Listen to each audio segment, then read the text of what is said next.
ஆனால் ஒரு விஷயம், நீங்கள் பார்த்த பாட்டு அதுதானே. எம்ஜிஆர் ஃபர்னிச்சரை உடச்சே தீரணும்னு வெளியே முடிவு பண்ணிட்டாங்க. எம்ஜிஆர் பாடல்கள் என்ன தெரியும் உங்களுக்கு? தத்துவ பாடல்கள் அப்படியானது, அவரோட டான்ஸுகள், அவரோட காதல் பாடல்கள் அதுதான் தெரியும். ரொமான்டிக்கு இந்த அந்த பாட்டு பார்த்துக்கிறீங்களா? சூப்பராக இருக்கும். இப்படி கலகலத்து போடிங்க, வளவல்லாம் ஆகிடுங்க. இவருக்கு அவருக்கு ஒரு ஒத்துமை இருக்குது. அந்த பாட்டை பார்த்தா தெரியும். என்ன பாட்டு? மஞ்சுளாமா அவங்களுக்கு என்ன ஒரு அந்த டைமில் என்ன ஒரு 20 வயசுக்குள்ளே தான் இருக்கும். இவருக்கு அப்பயே 45-50 வயசு இருக்கும். அந்தளவுக்கு இருக்கும். அப்போ ஒரு பாட்டு சும்மா அப்படியே பார்த்தா ஷாக் ஆகிடுவீங்க. நான் ஷாக் ஆகிட்டேன்.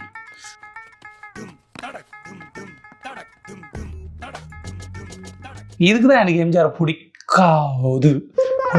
பிடிக்கும்னு சொன்னோம், பிடிக்காதுன்னு சொன்னோமா தெரியலையே.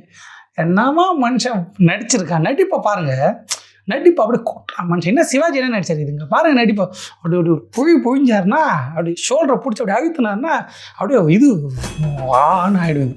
அது மட்டும் இல்லை, இந்த பாட்டு பாருங்கள். இந்த பாட்டு என்னை விட்டால் அப்படி வரும். அவர் விட்டால் யாருமே கிடையாது அந்த மாதிரிலாம் நடிக்கிறது. அப்படியே சறுக்குன்னு அவுத்துருவார். பதறிட்டு நான் ஐயோ என்னடா இதுன்னு.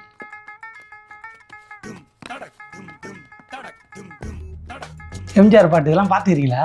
நானே இப்போ தான் பார்த்தேன். சூப்பராக இருக்குது. போய் பார்க்க போகிறேன். வீடியோ முடிச்சுட்டு ஃபஸ்ட்டு எம்ஜிஆர் பாடல்கள்